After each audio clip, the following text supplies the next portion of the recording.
Hello dear students. तो आज हमारी नेम रिएक्शन नंबर 35 है, जिसमें आज हम पढ़ेंगे Gattermann coach reaction, Gattermann coach अभिक्रिया।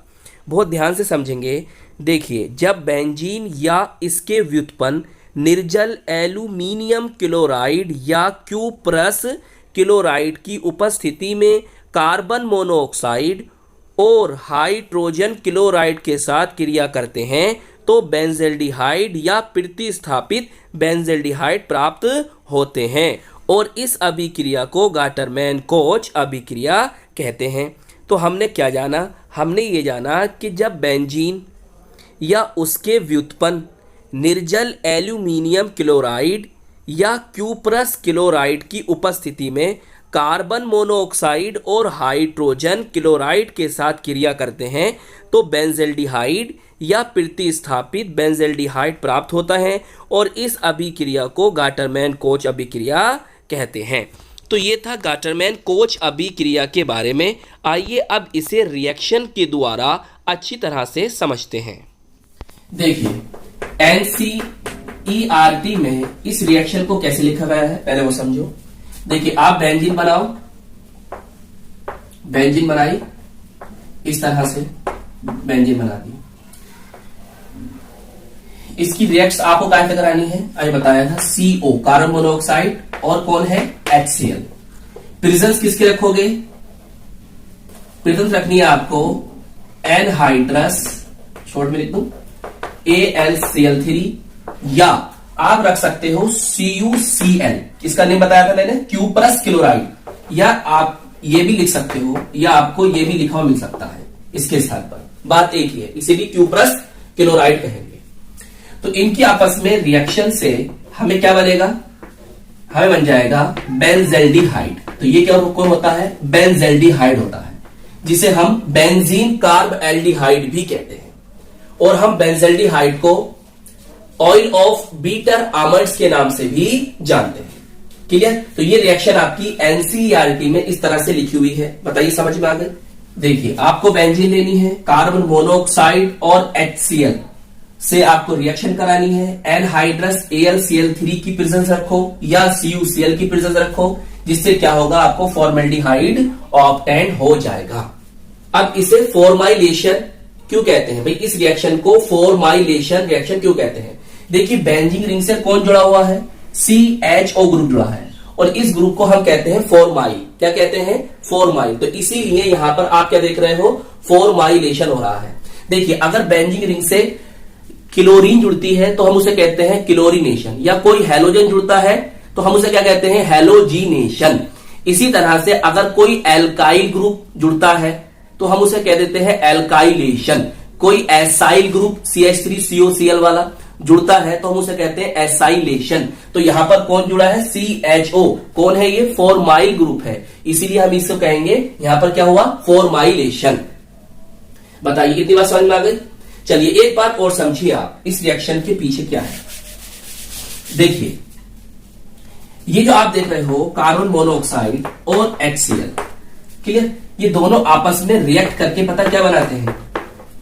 ये बनाते हैं। अब इसे क्या कहते हैं? इसे कहते हैं फॉर्माइल क्लोराइड। इसका कॉमन नेम होता है फॉर्माइल क्लोराइड और IUPAC नेम होता है मीथेनॉइल क्लोराइड। क्लियर? कार्बन मोनोऑक्साइड ने और HCl ने, हाइड्रोजन क्लोराइड ने आपस में रिएक्शन करी और क्या बनाया? Formyl chloride. या आप इसे ऐसे भी लिख सकते हो, HCOCl। क्लियर? HCOCl। क्लियर? नहीं पता चल गया? अब इसकी रिएक्शन होगी, ध्यान से समझना, बहुत ध्यान से। अब ये जो होता है ना, ये अनस्टेबल होता है, अस्थायी होता है, इसलिए आप इसे रिएक्शन में डायरेक्टली यूज नहीं कर सकते। कैसा होता है? कैसा कंपाउंड है, कैसा यौगिक है? ये अनस्टेबल यौगिक है। अनस्टेबल मतलब अस्थायी यौगिक है, इसे आप डायरेक्टली इसमें यूज नहीं कर सकते हो। तो इसको आपने बनाया कैसे? आपने बनाया कार्बन मोनोऑक्साइड और हाइड्रोजन क्लोराइड से। ठीक है? और बन गया। अब देखिए ध्यान से, बेंजीन बनाइए आप इस तरह से, और यहां पर एक प्रेजेंस क्या रखनी है आपको? एनहाइड्रस AlCl3 नाम पता है LCl3 का, LCl3। देखिए अब यहां क्या होगा, यहां से बॉन्ड ब्रेक होंगे क्योंकि इलेक्ट्रोन शिफ्ट होंगे, तो इस पर क्या आएगा, पॉजिटिव चार्ज आ जाएगा। यहां लिख देता हूं, इस पर क्या आ जाएगा, पॉजिटिव चार्ज, और इस पर क्या आएगा, नेगेटिव चार्ज।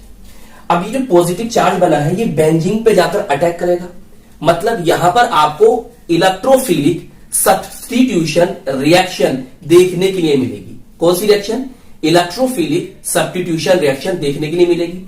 जब वो बेंजीन पे जाकर अटैक करेगा तो वहां से H पॉजिटिव के रूप में आपको हाइड्रोजन आयन ऑब्टेन होगा, तो वो H पॉजिटिव इस Cl नेगेटिव को लेकर यहां से चला जाएगा, तो HCl बन जाएगा। अब देखिए ये ग्रुप आकर इस पर लगेगा, देखिए ध्यान से, ये बेंजीन है आपकी, और यहां पर C, और इसे थोड़ा सा ऊपर लिख देता हूं मैं, और HCOCl बनता। देखिए C और उससे क्या है, डबल बॉन्ड O, और कौन जुड़ा हुआ है, H। क्लियर, चाहे आप इस तरह से लिख लो या फिर इस तरह से लिख लो। क्लियर, ये है कौन, CHO ग्रुप, मतलब फॉर्माइल ग्रुप। तो इस तरह से ये हो गई रिएक्शन। आप देखो तो थोड़ा ध्यान से, तो आपको एक बात समझ में आ गई। क्या बात समझ में आई, कि अगर आपके एग्जाम में आपसे ऐसे पूछ लेता है, आपको आपका रिएक्टेंट दे देता है, क्लियर, और आपको एनहाइड्रस AlCl3 या CuCl लिखकर दे देता है, मगर वो Cu और HCl के स्थान पर आपको क्या लिख के देता है, ये लिखकर देता है, फॉर्माइल क्लोराइड। तो आप धोखा मत खा जाना। क्लियर, मैं क्या कह रहा हूं, आप धोखा मत खा जाना कि अगर वो ये दोनों ना लिखकर ये लिख दे तो बात तो वही है, हमारा प्रोडक्ट बेंजल्डिहाइड ही बनेगा। मेरी बात समझ में आई, मैंने क्या कहा कि अगर आपको ये दोनों लिखकर नहीं दे रहा है, वो आपको ये यहां पर लिख दे, तो आप कभी धोखा खा जाए, यार कुछ और बनेगा, कुछ और नहीं बनेगा। इन दोनों के कॉम्बिनेशन से ही क्या बनता है, फॉर्माइल क्लोराइड बनता है। तो यहां पर आपको HCOCl मतलब फॉर्माइल क्लोराइड लिखा हुआ भी मिल सकता है, और आपका प्रोडक्ट बेंजल्डिहाइड ही बनेगा। अच्छा, एक बात थोड़ा सा और ध्यान से सोचो, आपने फ्रीडल क्राफ्ट एल्काइलेशन और फ्रीडल क्राफ्ट एसाइलेशन रिएक्शन तो पढ़ रखी होंगी। अगर नहीं पढ़ी है तो जाकर आप यूट्यूब पर टाइप कीजिए Friedel craft alkylation, Friedel Crafts acylation, STR classes, वहां पर आपको वीडियो मिल जाएगी, वहां आप देखिए। तो आप यहां पर देखो, यहां पर हुआ फॉर्माइलेशन, मतलब CHO ग्रुप जाकर जुड़ा है। तो देखो एल्काइलेशन में भी क्या होता है, फ्रीडल क्राफ्ट एल्काइलेशन में क्या होता है कि जहां पर आप ये देख रहे हो, वहां पर क्या होता है, कोई एल्काइल ग्रुप होता है, मतलब एल्काइल हैलाइड लेते हैं, और एल्काइल हैलाइड लेते हैं जिससे क्या होता है, एल्काइल ग्रुप जाकर बेंजीन रिंग पर जुड़ता है। तो ध्यान समझो, पूरी बात मेरी समझाना लिखकर, आप अगर देखना चाहते हैं रिएक्शन तो देख सकते हैं, ये जुड़ जाएगा। प्रेजेंस वहां पर एनहाइड्रस AlCl3 के रखते हैं, ठीक है, तो हम इसे कहते हैं फ्रीडल क्राफ्ट एल्काइलेशन। आपने पढ़ रखा होगा एक फ्रीडल क्राफ्ट एसाइलेशन। अब फ्रीडल क्राफ्ट एसाइलेशन में हम क्या करते थे, अब हमने यहां पर क्या लिया था, एल्काइल हैलाइड लिया था, वहां पर हम क्या लेंगे, CH3 C double bond O Cl।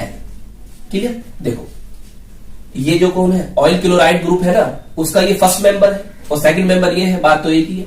यहां पर H है, यहां पर क्या CH3 है, और प्रिजन्स का रखते थे एनहाइड्रस AlCl3 की। होता क्या था, होता ये था कि बॉन्ड यहां से निकल जाए, मतलब टूटता था, यहां से Cl नेगेटिव और ये पॉजिटिव, तो वहां से बेंजीन से H पॉजिटिव लेते थे और Cl को लेते थे, HCl निकल जाता था, और क्या बन जाता था, देखिए ये बन जाता था, क्या बन जाता था, इस तरह से, इस तरह से ये बनता था। ये कौन सा ग्रुप जुड़ा है, एसाइल ग्रुप जुड़ गया, तो हम इसे कहते थे फ्रीडल क्राफ्ट एसाइलेशन। तो देखो यहां पर फॉर्माइल ग्रुप जुड़ा है, बात कंडीशन वही है, तो इसलिए आपको वो लिखकर भी दे सकता है कि फ्रीडल क्राफ्ट फॉर्माइलेशन रिएक्शन को लिखो। तो फ्रीडल क्राफ्ट फॉर्माइलेशन जो है वो यही रिएक्शन है जिसे हम गाचरमैन कोच रिएक्शन कह रहे हैं। देखो बात तो वही है ना, यहां पर आप क्या रख दो, RX रख दो, तो ये एल्काइलेशन हो जाएगा, और यहां पर अगर आप इसके स्थान पर CH3COCl ले लो, COCl ले लो, तो क्या बन जाएगा, एसिटाइलेशन या एसाइलेशन रिएक्शन हो जाएगी। क्लियर? तो कुल मिलाकर हमने क्या समझा? हमने ये समझा कि यहां पर फ्रीडल क्राफ्ट फॉर्माइलेशन भी लिखा हुआ आपको मिल सकता है। तो ये थी आज की हमारी रिएक्शन, जिसमें हमने क्या सीखा? जिसमें हमने गाटरमैन कोच रिएक्शन को सीखा, जिसके द्वारा हमने बेंजीन से बेंजेल्डिहाइड को बनाया कैसे? हमने कार्बन मोनोऑक्साइड ली और हाइड्रोजन क्लोराइड ली, प्रेजेंस हमने एनहाइड्रस AlCl3 या CuCl की रखी, जिससे हमें फॉर्माइल ग्रुप जाकर बेंजीन से जुड़ जाता है और हमें बेंजेल्डिहाइड ऑब्टेन हो जाती है। और अगर इन रिएक्शन को आप इन डिटेल पढ़ना चाहते हो तो मैंने आपको बताया कि YouTube पर आप सर्च करें Friedel craft alkylation, Friedel Crafts acylation, STR classes. इस पर एक सेपरेट वीडियो में ऑलरेडी बना चुका हूं। क्लियर? फिर हमने और आगे क्या सीखा? हमने ये सीखा कि इन दोनों के कॉम्बिनेशन से क्या बनता है? फॉर्माइल क्लोराइड बनता है और रिएक्शन आपको करके दिखाई। तो आई होप ये रिएक्शन आपको अच्छी तरह से समझ में आ गई होगी और हम मिलेंगे आपको इसकी नेक्स्ट वीडियो में। All the very best.